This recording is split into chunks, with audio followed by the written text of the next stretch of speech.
নেত্রকোনার হাওর অঞ্চলে চলছে ধান কাটার উৎসব। গ্রীষ্মের প্রচণ্ড গরম উপেক্ষা করে পুরো দমে নতুন ধান কাটতে ব্যস্ত হাওর অঞ্চলের কৃষকেরা। এবছর জেলায় 1,85,230 হেক্টর জমিতে বোরো আবাদ করা হয়েছে।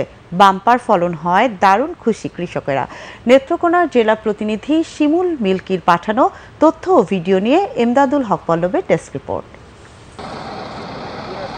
দেশের খাদ্য উদ্বৃত্ত জেলা ও অন্যতম প্রধান শস্য ভাণ্ডার খ্যাত নেত্রকোনার হাওর অঞ্চলে শুরু হয়েছে বোরো ধান কাটা। পুরোদমে নতুন ধান কাটতে শুরু করেছেন কৃষকরা।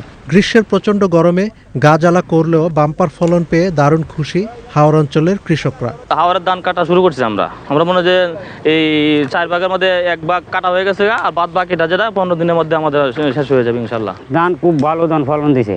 আগে হয়তো 5 মন 4 মন ধান এই ধানই করছে।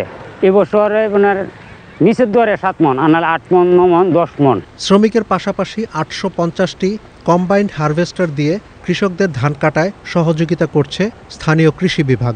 হাওড়া এলাকায় যে ধানগুলি কর্তন করা হয়, এখানে ধানগুলি কর্তনের ক্ষেত্রে একর প্রতি মাত্র 5,000 টাকা করে নেওয়া হচ্ছে, এবং সেই ক্ষেত্রে কৃষকের জমিতে যে ধানগুলি হয় সেটা তাদের কেরিং করা লাগে না। ওইখানে আরেক ধরনের আপনার পাইকারি বিক্রেতা আছে যারা কৃষকের ধানগুলি এখান থেকে কিনে নিয়ে যাচ্ছেন। সেই হিসেবে এখানে হাওড়া এলাকায় কৃষক ভাইরা যারা আছেন, এবার ধানের রোগ এবং পোকার আক্রমণ কম হয়, তারা ফলন ভালো পাচ্ছেন এবং তারা খুবই খুশি হাওরের যে ফলন এটা দেখে। ধান কাটা উৎসবের উদ্বোধন শেষে জেলা প্রশাসক জানান, কৃষকরা যাতে বড় ফসল নির্বিঘ্নে গোলায় তুলতে পারেন সেজন্য প্রয়োজনীয় সব সহায়তা করা হবে। আমরা হীরা 2 ধান এখানে কেটে আনুষ্ঠানিকভাবে কাটলাম, এতে কৃষক উৎসাহিত হবে। 15% ধান কাটাও হয়ে গেছে।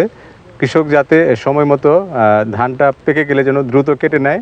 ভারী বৃষ্টি ও আগাম বন্যার আশঙ্কা না থাকায় নেত্রকোনায় স্বস্তিতে ধান কাটতে পেরে এবং প্রত্যাশিত ফলন পেয়ে দারুণ খুশি কৃষকরা। ইতোমধ্যে প্রায় 15% ধান কাটা হয়েছে। মে মাসের প্রথম সপ্তাহের মধ্যে শতভাগ ধান কাটা সম্পন্ন হবে প্রত্যাশা সংশ্লিষ্টদের। এমদাদুল হক পল্লব, বাংলাদেশ টেলিভিশন।